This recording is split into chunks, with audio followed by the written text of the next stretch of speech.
صلاة تخرجني من ظلمات وتوضح لي ما أشكل حتى يفهم إنك أنت تعلم ولا أعلم إنك أنت علام الغيوب اللهم صل وسلم وبارك على سيدنا ومولانا محمد وآله النور المذهب للنسيان بنوره في كل لمحة ونفس عدد ما وسعه علم الله.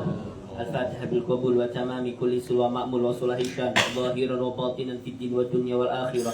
والفاتحة إلى حضرة النبي سيدنا مولانا محمد صلى الله عليه وعلى آله وصحبه وسلم ثم أرواح جميع مشايخنا ومشايخ مشايخنا وجميع آبائنا وأمهاتنا وأجدادنا وجداتنا وأعمامنا وعماتنا وأخوالنا وخالاتنا وذي أرحامنا وقرابتنا وجميع أحبابنا أجمعين أن الله الكريم يغفر لهم ويرحمهم ويولي درجات في الدين والدنيا والآخرة. وعلى هذه النية ولكل نية صالحة جالبة لخيرات الدنيا والآخرة وعلى ما نوى به سلفنا الصالحون وجميع مشايخنا وعلى حضرة النبي سيدنا مولانا محمد صلى الله عليه وعلى آله وصحبه وسلم بسر النبي وآل النبي وبسر سورة الفاتحة.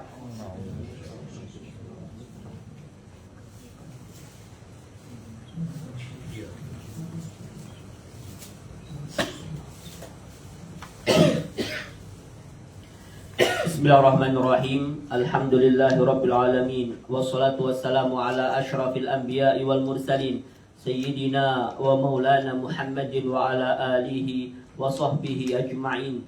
Subhanallah walhamdulillah wa la ilaha illallah wallahu akbar wa la hawla wa la quwwata illa billahil aliyyil azim. Adada kulli harfin kutiba wa yuktabu abadal abidin wa dahrat dahirin. Subhanaka la ilma lana إلا ما علمتنا إنك أنت العليم الحكيم.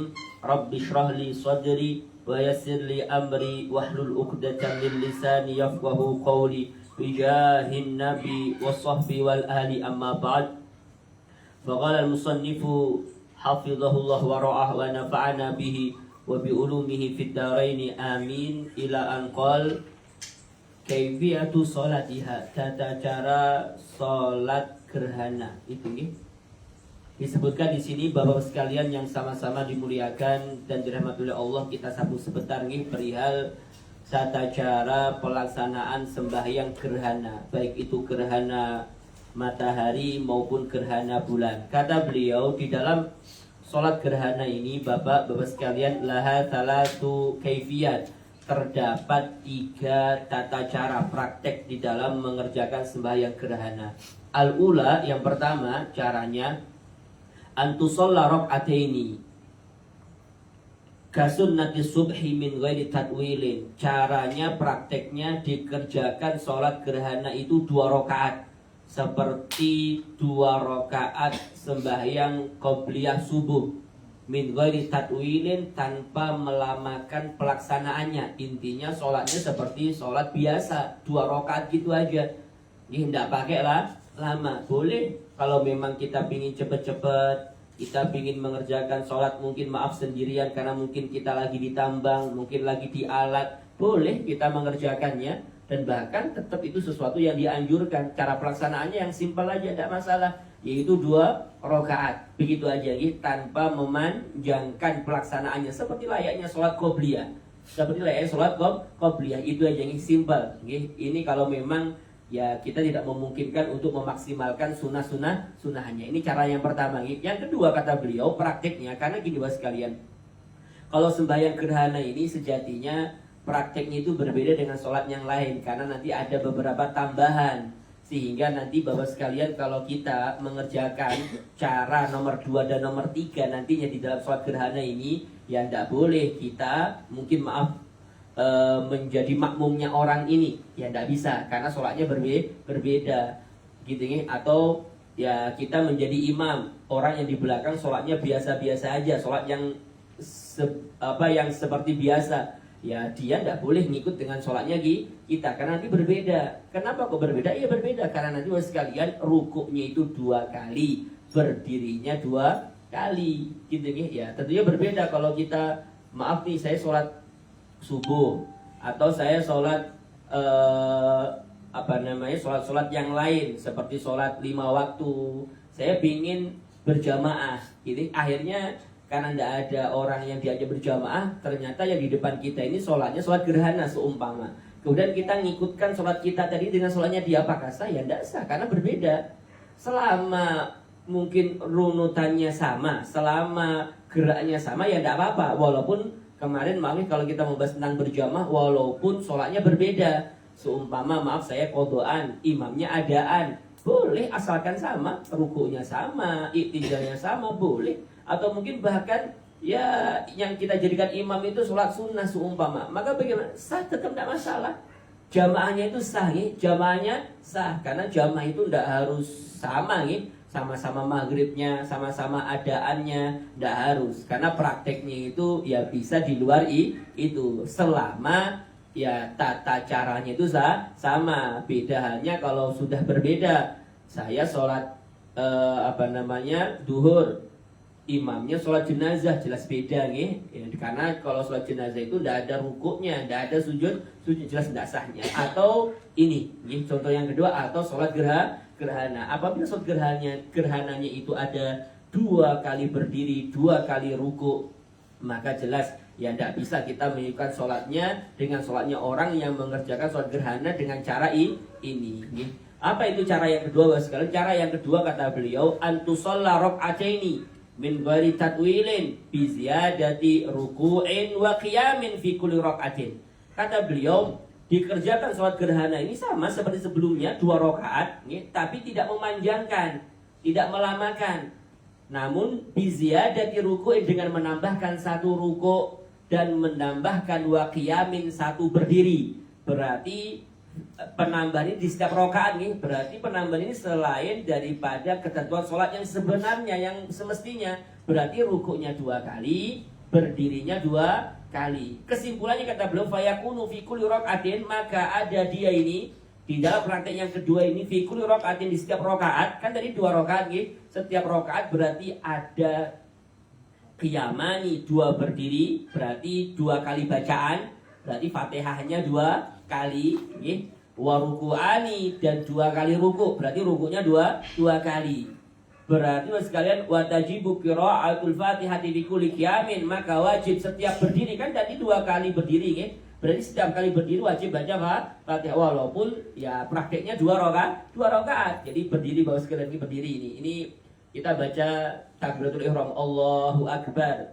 Imbah itu kan baca doa iftitah, bisa jadi boleh kemudian baca Al-Fatihah, ini wajib dibaca Fatihah kemudian baca surah. Enggak taunya ruku lagi, ruku.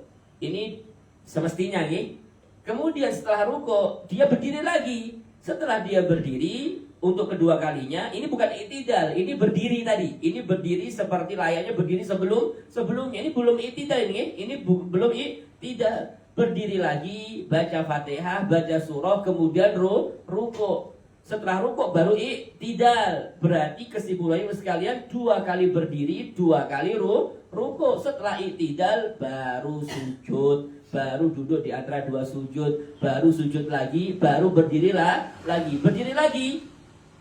Ini setiap rakaat 2 kali berdiri. Berarti berdiri yang pertama baca Fatihah lagi, baca surah, kemudian rukuk seperti biasa, kemudian berdiri lagi, baca Fatihah, baca surah, baru rukuk lagi, baru i'tidal, baru nanti sujud, kemudian duduk di antara 2 sujud, kemudian sujud, kemudian tasyahud, baru nanti salam. Intinya sekalian, 1 rakaat 2 kali berdiri, 2 kali rukuk. 2 rakaat prakteknya, tapi setiap rakaatnya semacam itu. Berarti baca Fatihahnya seperti kayaknya 4 rakaat, seakan-akan semacam itu tapi prakteknya 2 rakaat. Demikian ini caranya sekalian di dalam pelaksanaan sholat gerhana. Demikian. Ini tanpa memanjangkan, berarti bacaannya ya seperti bacaan biasa. Bacaannya setelah baca Fatihah, baca surah seperti biasa, tidak panjang. Nah, ini bos sekalian yang ketiga, hiyal akmalu. Praktek yang ketiga itulah yang sempurna. Tata caranya, antusola rok'ataini kal kaifiyati tsaniyah. caranya, prakteknya dikerjakan sholat gerhana ini sebagaimana cara sebelumnya. Yang nomor 2, berarti 2 kali berdiri, 2 kali ruku. Ya kesimpulannya 4 kali baca Fatihah, 4 kali baca surah. Kesimpulannya ini. Tapi karena ini praktek yang sempurna, berarti tidak sama dengan yang kedua. Walakin ma'at tatwili, disertai dengan melamakan bacaannya. Bacaan surahnya panjang. Fil qiyamah, di dalam berdirinya yang 4 kali berdiri. Wa bil qiraah, dengan melamakan, dengan membaca surahnya. Wa tatwili, dan melamakan fil ruku'at, di dalam rukuk-rukuknya yang 4 kali. Was sajadat, dan sujud-sujudnya, karena sujudnya mesti 4 kali, karena 2 kali sujud. Bit tasbih, dengan membaca tasbih. Intinya melamakan akan bacaannya. Bacaan surahnya diperpanjang, dilamakan. Bacaan tasbihnya pun juga dilamakan, baik itu di rukuknya maupun di sujudnya. Demikian ya. Ini kata beliau menyebutkan perihal miqdarut tatwili fil qiyam. Ya, ukuran memanjangkan bacaan di dalam berdiri. Di sini al-qiyamul awal, berdiri yang pertama, ya, setelah takbiratul ihram kan yang pertama ya. Daripada rakaat pertama bacaannya ukurannya suratul Baqarah. Ya, membaca surah Baqarah lama sekali, ya lama sekali, bisa sejam itu, kalau bacaannya dengan tartil, dengan mujawad, ya jelaslah lama. Aukot atau seukuran membaca surah Al-Baqarah, sampai tidak hafal Baqarah atau mungkin tidak ada mushafnya yang di depan, tidak baca Baqarah, ya boleh baca surah yang lain seukuran itu, ya sama aja, ya lumayan lama, diulang-ulang. Intinya ukurannya lama, seperti lain baca surah Al-Baqarah. Ini rakaat pertama. Ini rakaat pertama. Berdiri dalam rakaat pertama. Berdiri rakaat kedua. Di bawahnya membaca seukuran surah Ali Imran, seperti membaca surah Ali Imran. Lumayan. Ini lamanya. Aukotru atau seumpama. Ini seumpamanya, semisalnya nih, ya prakteknya semacam ini. Kalau bikin sempurna, berarti maksimal betul-betul untuk beribadah kepada Allah. Ini bisa terjadi kalau gerhana matahari, ya waktunya memang agak lama nih. Apalagi gerhana matahari yang tempo hari yang memang gelap itu nih, jam berapa, jam 9 yang gelap itu nih, itu ya memang sangat dianjurkan sekali untuk melakukan sembahyang gerhana. Jadi semacam ini nih. Ya kalau mau praktek sempurnanya ya demikian nih. Jadi rakaat yang kedua, berdiri yang kedua daripada rakaat yang pertama baca surah Ali Imran. Kemudian berdiri yang pertama di rakaat kedua seperti membaca surah An-Nisa atau seumpamanya. Kemudian berdiri kedua di rakaat kedua seperti membaca surah Al-Maidah. Oh ini 4 juz ini bisa 4 juz ini mungkin 4 juz sendiri sampean. Ini berdirinya aja bisa jadi seperti layaknya membaca ya berapa juz ini, bisa 4 juzan ini, bisa jadi semacam itu. Kemudian ini belum rukuknya, Bapak sekalian. Ukuran rukuknya dan sama seperti rukuk di dalam sujud. Berarti sujudnya itu juga sama lamanya seperti layaknya rukuk. Rukuk yang pertama di rakaat yang pertama itu seperti seukuran membaca 100 ayat di dalam surah Al-Baqarah. Ya, baca subhanallahnya itu lama.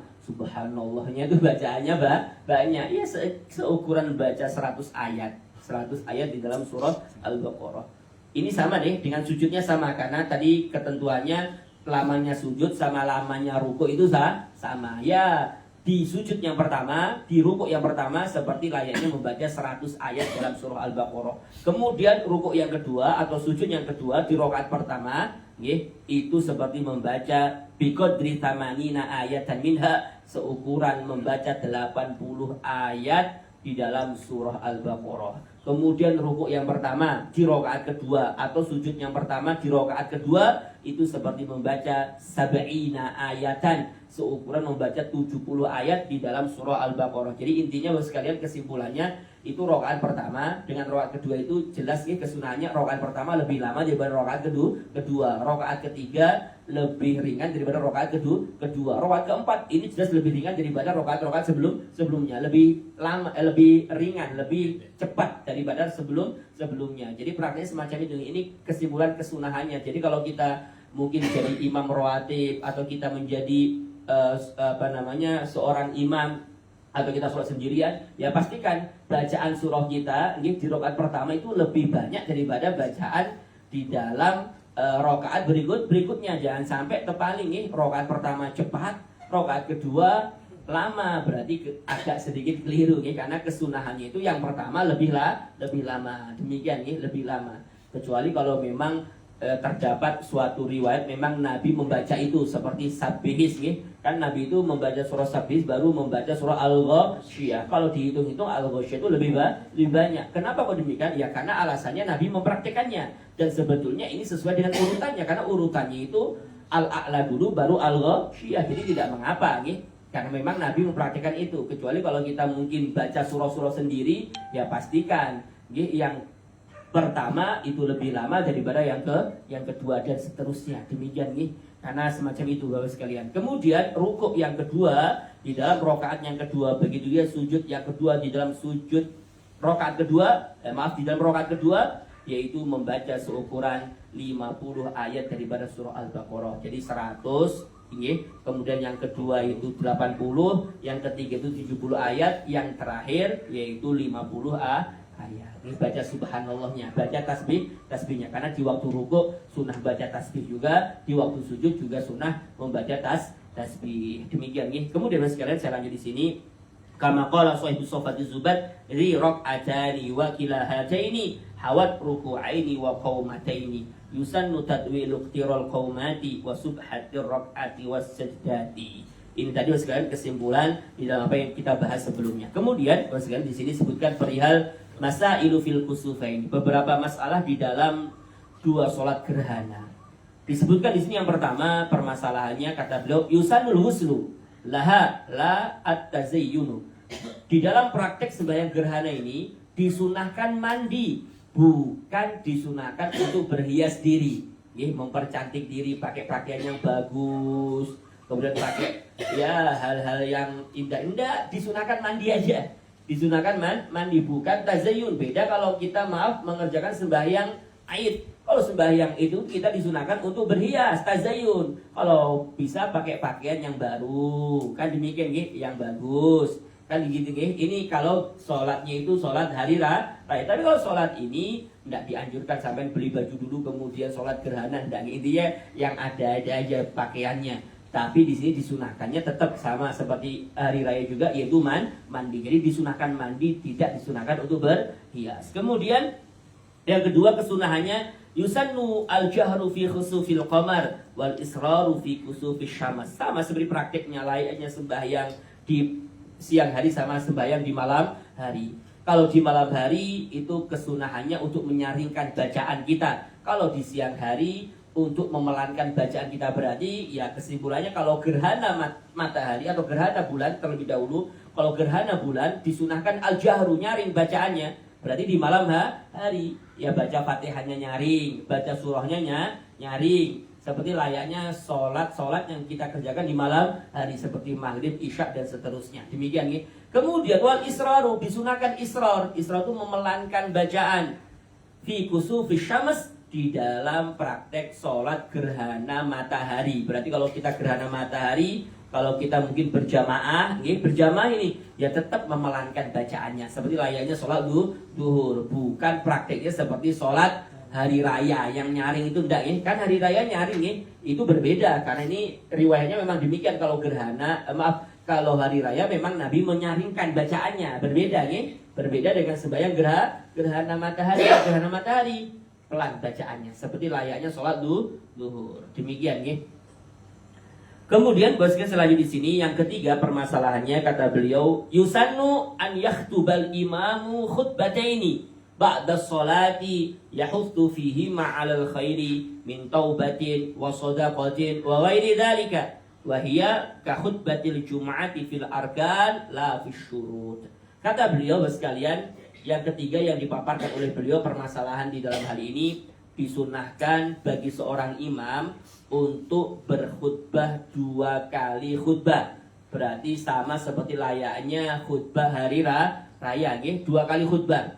2 kali khutbah seperti khutbah Jumat, seperti khutbah Jumat.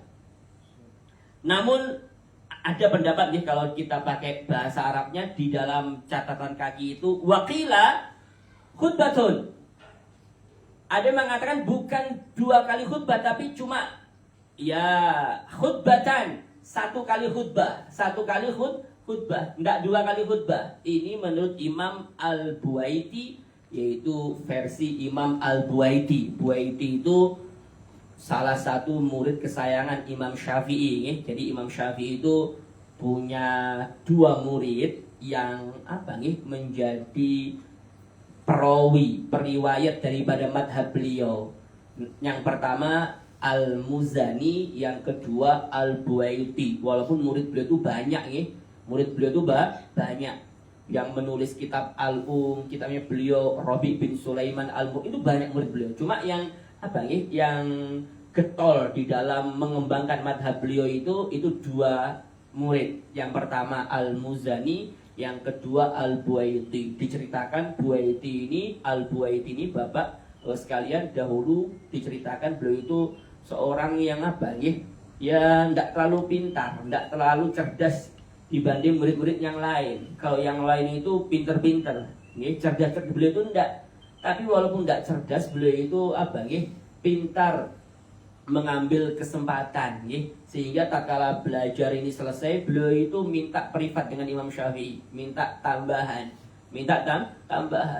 Kayak gitu terus. Imam Syafi'i yang tekun mendiktenya, tekunnya mengajarinya. Singkat ceritanya, tatkala Imam Syafi'i meninggal, yang menjadi pengganti beliau itu adalah Al-Buaiti. Yang mengajar di majlisnya beliau, yang meneruskannya itu adalah Al-Buaiti. Padahal dia tidaklah seorang yang cerdas seperti murid-muridnya yang lain. Demikian ya, karena memang terkadang itu kesungguhan itu penting. Terkadang saudara sekalian, tidak menjamin yang pintar itu sukses, belum tentu. Kalau di pondok itu belum tentu. Bahkan bisa jadi kalau kita di pondok itu yang berkhidmah itu bisa jadi dia yang jadi yang tukang bersih-bersih. Dia mondok juga, belajar juga kayak orang juga, tapi dia bersih-bersih. Dia mungkin taat dengan gurunya. Itu pulang-pulang dia yang bisa jadi dia yang bangun pondok, dia yang bermanfaat, dia yang ini, yang tekun-tekun, yang juara satu dari awal sampai belum tentu. Terkadang ya kalau tidak dibarengi dengan berkhidmah, karena terkadang berkhidmah atau patuh dengan guru itu suatu yang penting. Kalau kita hidup di pesantren itu ini yang nomor satu. Jadi kalau kita punya putra putri mondok, ya tekankan sekalian untuk berkhidmah dengan gurunya. Kan demikian untuk melayani gurunya. Karena zaman dahulu sampai sekarang kalau kita melihat cerita-cerita mereka, perjalanan hidup mereka, mesti mereka itu melayani gurunya. Maksudnya berkhidmah dengan gurunya. Imam Syafi'i pun juga demikian. Apalagi Imam Syafi'i seorang yang orang yang cerdas sekali, dan ditunjang dengan khidmahnya dengan gurunya amat sangat luar biasa. Itu semacam ini amat sangat penting sekali buat sekalian. Kalau kita punya putra putri, selain kita mendoakannya, kita nyuruh lagi agar dekat dengan gurunya, berkhidmah dengan gurunya, agar ada nilai plusnya, ada keberkahan yang lebih banyak. Mungkin demikian sekalian, sama seperti layaknya Imam Al-Buaiti ini. Jadi intinya kata Imam Al-Buaiti, sekalian, ada yang mengatakan bukan dua kali khutbah, tapi satu kali khutbah. Ini di dalam madhab Syafi'i. Kemudian selanjutnya sekalian, khutbahnya kapan sekalian? Di dalam sholat gerhana ini khutbahnya ba'das sholat, setelah sholat. Ini berarti sama seperti hari raya juga setelah sholat. Beda dengan Jumatan. Kalau Jumatan sebelum sholat. Ini yang membedakan. Kalau sebelum sholat, ini bedanya. Oleh karenanya Jumatan, khutbah dalam Jumatan itu hukumnya fardu. Dan itu untuk menentukan sholatnya. Makanya ditaruh di awal. Kenapa? Karena ini menentukan kalau khutbahnya tidak sah, khutbahnya tidak cukup, maka Jumatannya pun bakalan rusak. Beda halnya praktiknya itu setelah sholat. Sholatnya selesai, sampean tinggal bulik, sampean tinggal pulang, gitu ya tidak apa-apa. Sampean tidak dengerin khutbah, ya tidak apa-apa, tidak merusak. Sampean mungkin khutbahnya dalam keadaan berhadas juga tidak apa-apa, karena tidak ada efek sama sekali, tidak merusak sama sekali dengan sholatnya. Makanya sedikit perbedaan. Karena pelaksanaannya itu setelah sholat. Beda kalau sebelum sholat. Demikian Nah di sini prakteknya itu setelah sholat khutbahnya. Yahutsu fihi masih khotib, memotivasi di dalam dua khutbahnya alal khair, untuk melakukan kebaikan. Jadi ceramahnya atau isi khutbahnya itu tentang kebaikan. menyuruh, memotivasi untuk mengerjakan kebaikan. Seperti apa? Min taubatin, daripada bertobat, wasodaqatin, bersedekah, wa ghairi dzalika, dan yang lain-lainnya. Wahia, kata beliau, ka khutbatul Jum'ah. Sejatinya dua khutbah ini itu sama seperti khutbah Jumat. Samanya di dalam apa? Samanya di dalam apa? Fil arkan, di dalam rukun-rukunnya sama. Berarti baca alhamdulillah, kan rukun yang pertama kan baca alhamdulillah, kemudian baca sholawat kepada Nabi, kemudian wasiat takwa, kan demikian, kemudian membaca sebagian daripada ayat Al-Quran, kemudian nanti di rakaat di dalam khutbah yang kedua mendoakan kaum muslimin, tambahannya intinya 5 rukun. Maka di dalam khutbah ini, khutbah 2 hari raya kah atau khutbah ini di dalam gerhana ini, maka sama di dalam khutbah Jumat, di dalam rukunnya aja, rukunnya sama, la fi syurut, tidak di dalam syarat-syaratnya. Sampean harus berdiri syaratnya, harus tertutup auratnya, kan demikian, atau harus dalam keadaan bersuci, ini enggak harus. Kalau di dalam khutbah ini tidak harus. Tapi kalau kita ingin mengerjakan khutbahnya, yang diperhatikan adalah rukun-rukunnya. Ya kalau rukunnya itu keliru, berarti khutbahnya juga keliru, tidak bernilai ibadah nantinya. Bisa jadi, walaupun tidak mengapa, tidak merusak sholatnya. Tapi kalau rukunnya itu kurang, berarti khutbahnya juga bakalan kurang. Bisa jadi khutbahnya tidak dinilai ibadah, bisa jadi, kan demikian, karena rukunnya kurang, kan demikian. Berbeda kalau sembahyang Jumat. Kalau khutbah Jumat itu kalau rukunnya tertinggal, ya jelas tidak bisa dia, tidak bisa melanjutkan. Kalau ini kan masih bisa melanjutkan, tapi tentunya tidak bernilai ibadah, keliru di dalam pelaksanaan menyampaikan khutbahnya. Jadi semacam ini, jadi yang harus sama itu adalah rukun-rukunnya, tapi tidak dengan syaratnya. Syaratnya kan kalau khutbah itu kan harus berdiri, kemudian harus duduk di antara 2 khutbah, kan demikian, harus dalam keadaan bersuci, harus menutup auratnya dan seterusnya. Nah kalau kita ini di dalam khutbah ini, ya boleh kita mungkin duduk, boleh gitu, kemudian tidak berwudu atau batal, berhadas juga tidak mengapa, tidak masalah, tidak merusak, kan demikian, atau mungkin terbuka auratnya, tidak apa-apa juga. Maksudnya tidak apa-apa itu ya tidak merusak khutbahnya. Yang jelas rukun-rukunnya itu disampaikan. Demikian, Kemudian usia selanjutnya di sini yang keempat permasalahannya, kata beliau, idza ijtama'at sholawatun, apabila berkumpul beberapa sholat, ini yang namanya juga permasalahan, di dalam ilmu fikih itu. Terkadang ulama-ulama dahulu itu sekalian sampai segini pembahasannya. Kalau seumpama dalam satu ketika itu terkumpul beberapa sholat, sholat fardu, sholat jenazah, sholat id plus sholat gerhana. Bisa jadi sholat id pas gerhana matahari, ini pas id pas gerhana, gitu, pas juga mungkin sholat jenazah juga, bisa jadi sholat jenazah juga pas juga sholat fardu seumpama, Maka bagaimana sekalian ketentuannya, kita seperti apa pilihan kita, Maka kata beliau, fa'in dhaqal waktu, apabila waktunya itu sempit itu maksudnya akan keluar waktunya ini akan keluar waktunya tidak lama, maka kalau waktunya sempit, quddimal fardu, jelas yang diutamakan adalah sembahyang fardu, itu jelas, itu jelas. Fardu dulu dikerjakan. Berarti kalau duhur dulu, kalau seumpama demikian dikerjakan. Fardunya dulu dikerjakan. Kemudian tumal janazatu, kalau waktunya sempit, berarti fardu dulu dikerjakan. Kemudian sholat jenazah. Kemudian sholat hari raya. Kemudian baru sholat gerhana. Gerhana itu paling terakhir.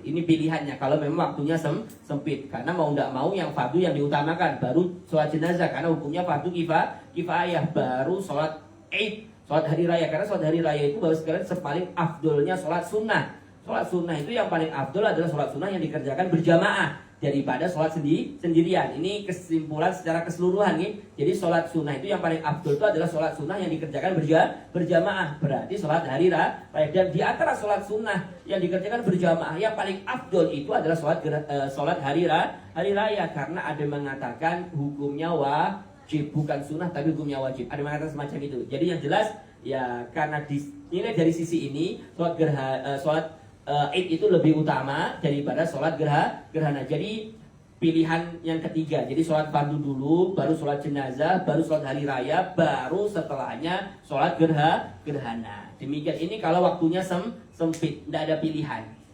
Kemudian wa ini tas'al waktu, tapi kalau waktunya masih lama, waktunya itu panjang, ya berarti quddimatil janazah tuh, dahulukan jenazahnya, sholat jenazah dulu,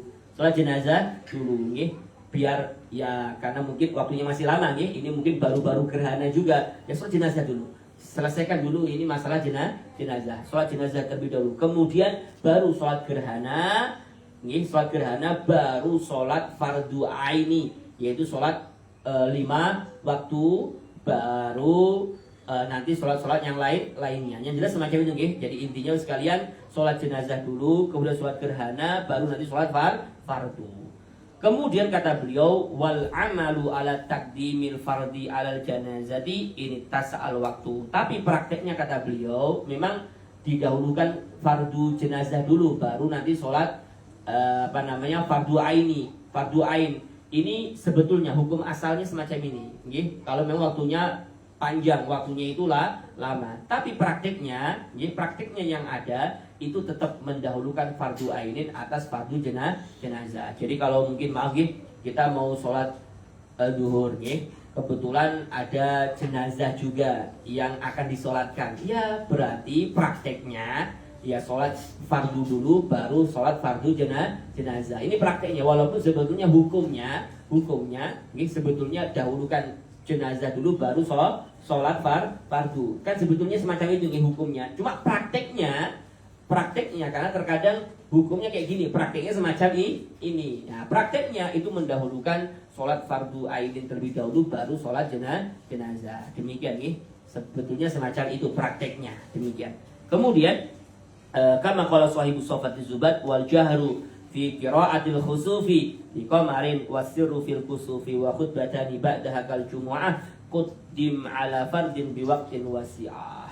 Kemudian saya lanjutkan sekalian yang kelima, permasalahannya ini jutama'a kusufun wa jum'atun. Ini bagaimana kalau seumpama terkumpul gerhana matahari plus sholat Jumat. Pas sholat Jumat kok ada gerhana matahari. Demikian maka seperti apa? Ya kalau dikerjakan satu-satu ya monggo silahkan, kan demikian. Tapi kalau seumpama digabung, menyikat akan waktunya ya silahkan juga. Kalau digabung seperti apa? Kira-kira tergabung, pas gerhana matahari, pas juga sholat Jumat.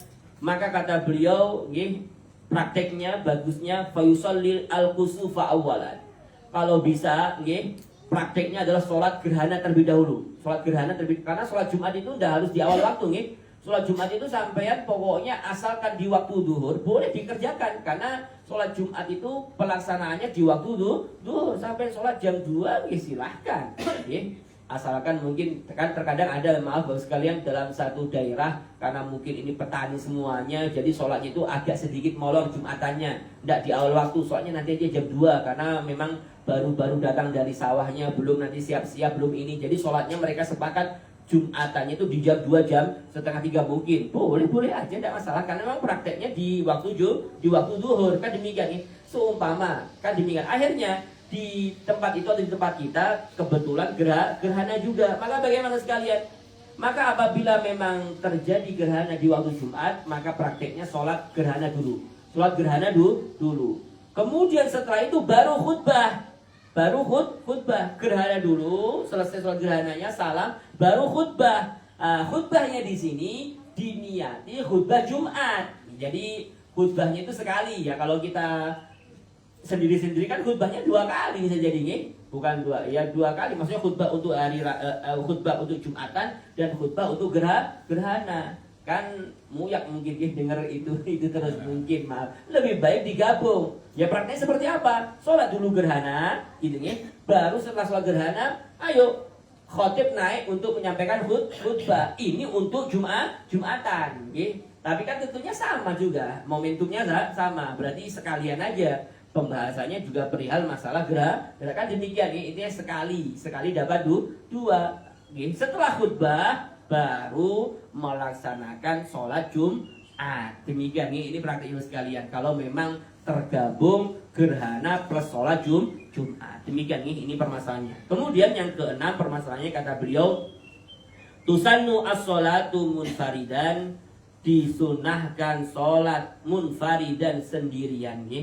Tatkala kita sholat mungkin di waktu-waktu tertentu, di dalam keadaan tertentu, maka kita disunahkan sholat ini dalam keadaan sendiri. Jadi sholat gerhana itu sholatnya diadakan sendirian, tidak berjamaah, sunnah bahkan, sunnah sendirian. Kok ada sholat sunnah ini dilakukan sendirian? Iya, karena momentumnya berbeda, keadaannya berbeda. Indah hudusi zalazil, tatkala terjadi zalazil itu gempa, tatkala mungkin ada gempa, ya kemudian sholat gerhana, ya lebih baik sholatnya itu sendirian.